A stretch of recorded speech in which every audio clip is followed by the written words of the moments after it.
नमस्कार, मैं शुभी महेश्वरी और आप देख रहे हैं न्यू इंडिया हेडलाइन। वैसे तो 2024 के लोकसभा चुनाव में समय है, लेकिन क्या आपके मन में कभी ख्याल आया है कि मान लीजिए अगर अभी चुनाव हो जाए तो किसकी सरकार बनेगी?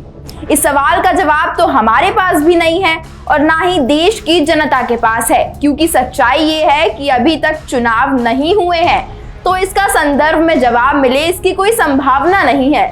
लेकिन एक ओपिनियन पोल सामने आया है जिसमें साफ जाहिर है कि अगर आज चुनाव हो जाएं तो देश में किसकी सरकार बनेगी।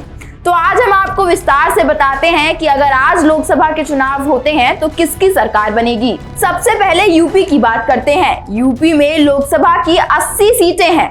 ओपिनियन पोल के मुताबिक अगर आज चुनाव होते हैं तो बीजेपी 80 में से 70 प्लस सीटों पर जीत हासिल करने में कामयाब रहेगी, जिससे यह साफ जाहिर होता है कि 2014 और 2019 के लोकसभा चुनाव की तुलना में बीजेपी की स्वीकार्यता 2024 में भी बढ़ गई है।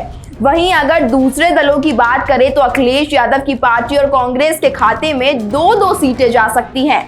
उधर ओपिनियन पोल के मुताबिक आप बसपा की दुर्गति का अंदाजा महज इसी से लगा सकते हैं कि पार्टी दूर दूर तक खाता खुलने की भी संभावना नजर नहीं आ रही है।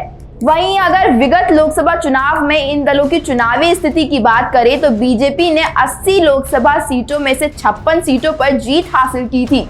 वहीं 2014 में बीजेपी ने 71 सीटों पर जीत हासिल की थी। अब इसी बीच आगामी लोकसभा चुनाव में भी बीजेपी की स्वीकार्यता अपने चरम पर पहुंचती नजर आ रही है। ओपिनियन पोल के मुताबिक बिहार में एनडीए को 24 और इंडिया को 16 सीटें मिलने का अनुमान है।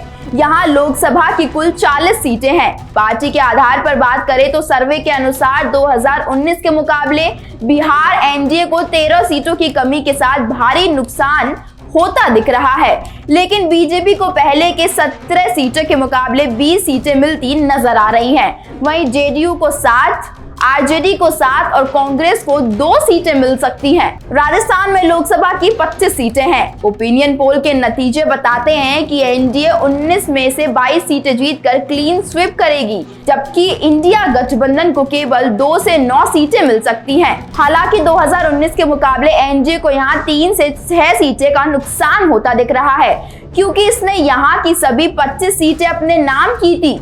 यहाँ यह जानना महत्वपूर्ण है कि अगले साल होने जा रहे लोकसभा चुनाव से पहले इस साल के अंत में विधानसभा चुनाव होना है।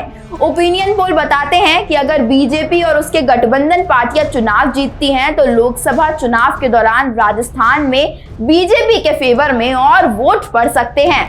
खैर, आपको क्या लगता है 2024 में इंडिया और बीजेपी की लड़ाई में कौन किस पे पड़ेगा भारी? अपनी राय हमें कमेंट करके जरूर बताएं। धन्यवाद।